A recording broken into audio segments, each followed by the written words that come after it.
வில்லேஜில் பேபிக்கு சாப்பாடு கொடுக்கறதுக்குன்னு தனியாக சிட்டிங் சேரெல்லாம் வாங்க மாட்டோம். நாங்களே தூக்கிட்டு போய் காக்கா, குருவி, பூனை, நாய் இதெல்லாம் காமிச்சு தான் சாப்பாடு ஊட்டுவோம்.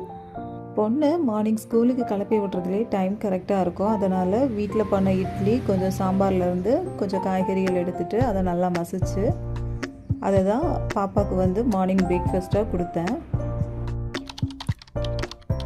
லிக்யூடாக வேணுங்கிறதுக்காக கொஞ்சமாக ஹாட் வாட்டர் ஆட் பண்ணி இன்னுமே நல்லா மசிச்சுக்கிட்டேன்.